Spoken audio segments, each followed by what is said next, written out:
सभी को नमस्कार। मेरा नाम अभिषेक बर्नवाल है और आज का जो वीडियो होगा उसमें हम लोग आरबीआई के बारे में पढ़ेंगे। आरबीआई मतलब रिजर्व बैंक ऑफ इंडिया, जो भारत का सबसे बड़ा बैंक है और फादर ऑफ ऑल बैंक। अब इसमें हम लोग क्या पढ़ेंगे? इसमें हम लोग ये पढ़ेंगे कि जो आरबीआई है, जो रिजर्व बैंक ऑफ इंडिया है, ये क्यों बना था। अब कोई भी बैंक ऐसे ही नहीं बन जाता। तो हम लोग आज जानेंगे कि जो आरबीआई है, जो रिजर्व बैंक ऑफ इंडिया है, ये क्यों बना था। तो आज हम लोग इसकी हिस्ट्री के बारे में जानेंगे। तो चलिए जानते हैं। अब सभी को पता है कि ईस्ट इंडिया कंपनी हमारे भारत में आई थी और व्यापार करने के लिए आई थी। तो चलिए देखते हैं। जो ईस्ट इंडिया कंपनी थी ये ब्रिटिश से आई थी। और क्यों आई थी? ये इसलिए आई थी क्योंकि भारत में ये इंडियन गुड्स को खरीदे और अपने देश, जो ब्रिटिश थे इसका देश, वो वहाँ पे जाके वो गुड्स को बेचे। क्यों? क्योंकि भारत का जो हैंडीक्राफ्ट जो गुड्स था वो वर्ल्ड वाइड बहुत ज़्यादा डिमांड में था और यही डिमांड की वजह से वो बहुत ही महंगे रेट पे बिकता था। तो ईस्ट इंडिया कंपनी ने ये देखा कि इंडियन गुड्स का जो बहुत ज़्यादा डिमांड है, इसने क्या किया कि ईस्ट इंडिया कंपनी ने भारत में अपना एक कारोबार लगाया और इंडियन गुड्स को वो खरीदती थी और ब्रिटिश में बेचती थी। लेकिन ये सफ़र इतना आसान नहीं रहा। उन्होंने जब इस्टेब्लिश किया तो भारत एक बहुत ही डाइवर्स कंट्री है, जहाँ पे अलग अलग जाति के लोग, अलग अलग धर्म के लोग, अलग अलग लैंग्वेज बोलने वाले लोग बहुत ज़्यादा थे। तो इससे क्या होता था, जो ईस्ट इंडिया कंपनी के जो लोग थे वो लोगों से बातचीत नहीं कर पाते थे, कम्युनिकेट नहीं कर पाते थे, जिनकी वजह से क्या होता था कि वो सामान जो था वो खरीद नहीं पाते थे। जिनसे ये दिक्कत हो, ये बहुत बड़ी दिक्कत हो रही थी। तो उन्होंने क्या किया, जो भारत के जो लोकल मार्केट में जो मर्चेंट्स मतलब जो बिजनेसमैन है, उसको पकड़ा और उनसे कहा कि हमें जो गुड्स है, भारत का जो गुड्स है, हैंडीक्राफ्ट जो गुड्स है, वो चाहिए। लेकिन दिक्कत क्या हो रहा है कि मैं यहाँ के लोगों का भाषा नहीं समझ पा रहा हूँ या अच्छे से कम्युनिकेट नहीं कर पा रहा हूँ, बातचीत नहीं कर पा रहा हूँ। तो एक आप काम कीजिए कि आप क्या कीजिए कि जो इंडियन गुड्स आप इसे खरीदिए और ये गुड्स को ईस्ट इंडिया कंपनी के जो गोडाउन से वहाँ पे ला के रख दीजिए। इसके बदले हम आपको पैसा दे देंगे। ये चलने लगा तो दोनों में अच्छा खासा बिजनेस चल रहा था। लेकिन जो लोकल मर्चेंट्स थे उसे एक प्रॉब्लम आ रही थी। तो जानते हैं कि क्या प्रॉब्लम आ रही थी। चलिए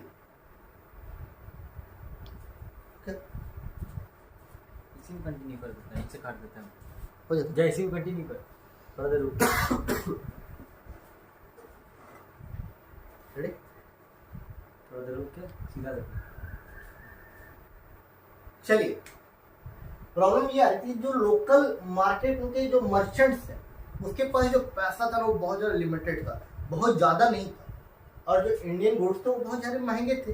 तो दिक्कत ये आ रही थी कि वो ज़्यादा सामान नहीं खरीद पा रहे थे। तो ज़्यादा सामान जब ये नहीं खरीदेंगे तो ईस्ट इंडिया कंपनी के पास गोडाउन में ज़्यादा सामान जाएगा नहीं। अब ज़्यादा सामान जाएगा नहीं तो ब्रिटिश का जो कंट्री है वहाँ पे ज़्यादा सामान पहुँचेगा नहीं। अब पहुँचेगा नहीं तो प्रॉफिट जो ईस्ट इंडिया कंपनी का था वो हो तो रहा था, क्योंकि सामान बहुत महंगा था, वहाँ बिकता था, तो हो तो रहा था, लेकिन उतना नहीं हो रहा था। इससे क्या हुआ कि ईस्ट इंडिया कंपनी ने जो लोकल मार्केट के जो मर्चेंट्स है उससे पूछा कि क्या दिक्कत आ रही है, आप हमें ज़्यादा से ज़्यादा सामान क्यों नहीं दे रहे। तो उन्होंने कहा कि देखिए, दिक्कत ये आ रही है कि जो इंडियन गुड्स है वो बहुत ज़्यादा महंगे है, बहुत एक्सपेंसिव है। अब इससे क्या हो रहा है कि हमारे पास जो पैसा बहुत लिमिटेड है, तो हम ज़्यादा सामान नहीं खरीद पा रहे, इसलिए आपके पास सामान ज़्यादा नहीं पहुंच पा रहा। यही कारण है कि आप ज़्यादा सामान भेज नहीं पा रहे। तो उन्होंने ये प्रॉब्लम को देखा। अब बोला कि रुकिए, मैं कुछ करता हूँ। तो उन्होंने क्या किया, ईस्ट इंडिया कंपनी ने एजेंट हाउसेस बनाए। एजेंट हाउसेस पूरे भारत में छोटे छोटे जो विकास शहर थे, जहाँ पे उन्होंने वो अपना बिजनेस करते थे ईस्ट इंडिया कंपनी, उन्होंने अपना एजेंट हाउसेस बनाए, छोटे छोटे घर बनाए, जहाँ पे क्या हुआ, ईस्ट इंडिया कंपनी ने छोटे छोटे अलॉट कर दिया, इन लोगों को पैसा दिया कि आप मर्चेंट्स को पैसा दीजिएगा और वो सामान खरीदेंगे और सामान जब वो हमें आके बेच देंगे तो उनसे आप पैसा वापस ले लीजिएगा। ये हो रहा था। ये चला, बहुत दिन तक चला, अच्छा खासा चला। लेकिन जो एजेंट्स हाउसेस थे उसके पास भी जो पैसा था बहुत ज़्यादा लिमिटेड था।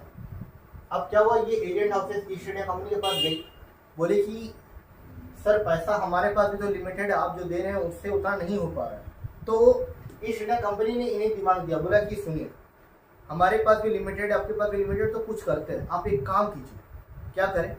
तो उन्होंने एक काम किया, उन्होंने क्या किया, जो भारत की जो जनता है, इंडियन सिविलियंस थे, इंडियंस के जो सिविलियंस थे, मतलब जो लोकल लोग थे, उनका जो सेविंग्स होता था वो क्या करते थे, पहले गुल्लक पे रखते थे। तो उस पैसे को एक काम कीजिए, आप उनसे उसको भरोसा दिलाइए कि अगर आप हमें हमारे पास पैसा रखिएगा तो हम आपको इसके बदले 3% ब्याज देंगे, ये ब्याज देंगे। और अब ये ब्याज अपने घर से देगी क्या?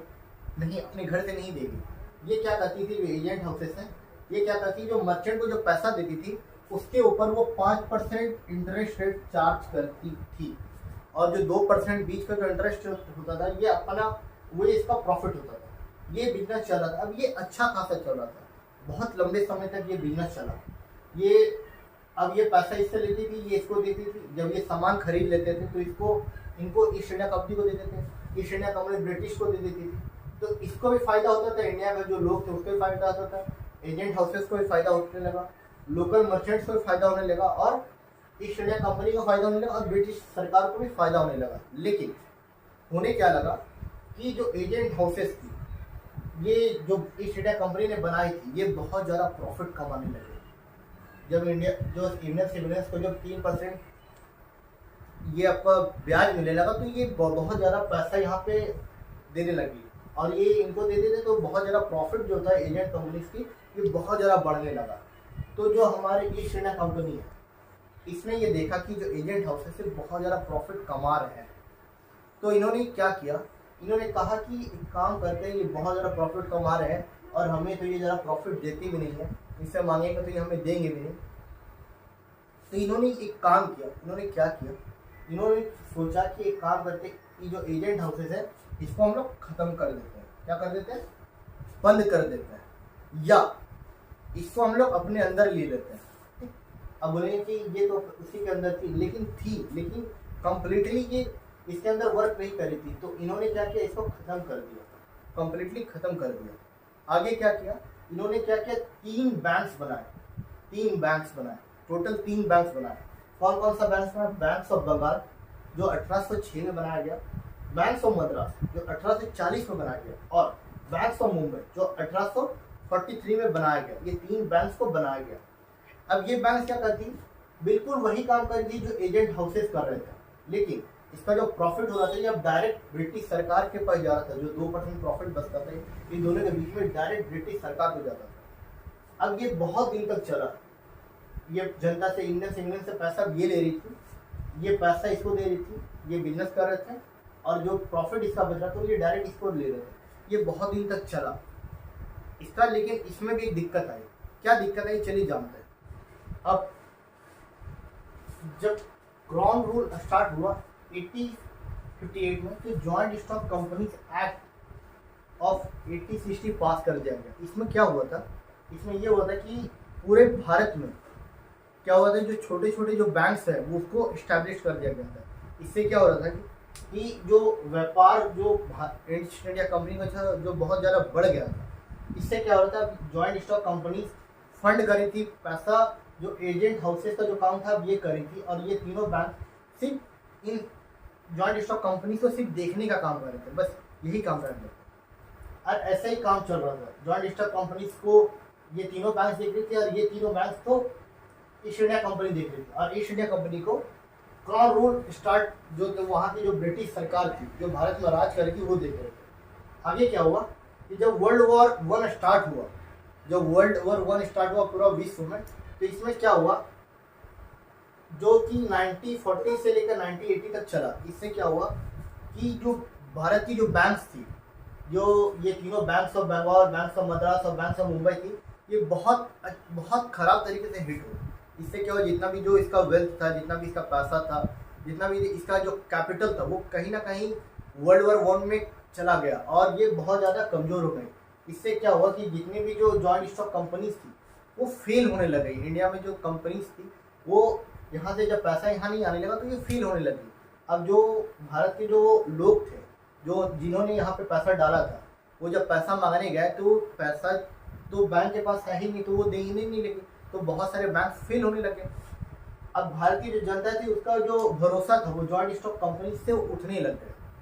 अब इसको मजबूत करने के लिए भारत सरकार ने क्या किया, भारत सरकार की जो क्राउन रूल्स स्टार्ट कर, जो ब्रिटिश सरकार ने क्या किया, 1921 में तीनों प्रेसिडेंशियल बैंक को मर्ज कर दिया। मतलब ये तीनों बैंक को मर्ज करके बड़ा बैंक बना दिया, जिसको हम लोग आज के नाम पे प्रेसिडेंशियल बैंक के नाम से जानते हैं। अब ये प्रेसिडेंशियल बैंक क्या हुआ कि लोगों का जब पैसा लौटाने लगी तो लोग को थोड़ा भरोसा आया, लेकिन ये अभी तक भरोसा जीत ही रही थी। तब तक क्या हुआ, ग्रेट डिप्रेशन ब्रिटेन में आ गया, जो कि 1929 से लेकर 1939 तक चला। और ये इतना बड़ा डिप्रेशन था कि ब्रिटेन की जो बड़ी बड़ी जितनी भी बैंक थी वो कहीं ना कहीं डिफॉल्ट करने लगी, बैड डेप्ट हो गई। और ये इतना बड़ा बैड डेप्ट था कि इसका जो असर था वो भारत में हुआ। अब भारत की जो सारी बैंक थी वो डूबने लग गई। अब जो भारत के लोग थे वो भरोसा करने बिल्कुल बैंक के ऊपर कम कर दिए, और ब्रिटिश सरकार के ऊपर तो बिल्कुल ही कम हो गया, जिसकी वजह से एक नया बैंक निकल गया जिसको आरबीआई के नाम से हम लोग जानेंगे। तो चलिए हम लोग जानते हैं कि आरबीआई कैसे बना। अब जानेंगे कि हम लोग आरबीआई कैसे फॉर्मेशन हुआ। ब्रिटिश सरकार की जो बैंक थी उसके ऊपर पूरा भरोसा खत्म हो गया था भारत, और भारत सरकार उस समय ब्रिटिश सरकार को बहुत ज़्यादा अपोज कर रही थी, भगाने की कोशिश कर रही थी और बाइकआउट कर रही थी ब्रिटिश सरकार को। इसके वजह से भारत का एक अपना बैंक जिसे रिजर्व बैंक ऑफ इंडिया के नाम से आगे बढ़ा, उसको हम लोग जानेंगे कि कैसे बना। ब्रिटेन में जो ग्रेट डिप्रेशन आया था उससे क्या हुआ कि जो ब्रिटेन में जो बड़ा बड़ा जो बैंक था ना वो डूब गया। अब डूबने से क्या हुआ कि जो बड़े बड़े बैंक डूब गए, तो भारत में जो इंपीरियल बैंक ऑफ इंडिया जो थी, जो तीन बड़ी बैंक थी जो को मर्ज करके एक बना गया था, वो बैंक से जो बहुत सारा जो अमाउंट था जो भारत की जनता ने वहाँ रखा था, वो बैंक्स का जो अमाउंट था उसे ले जाकर ब्रिटेन में लेकर वहाँ पे रीस्ट्रक्चर करने के लिए ले गया।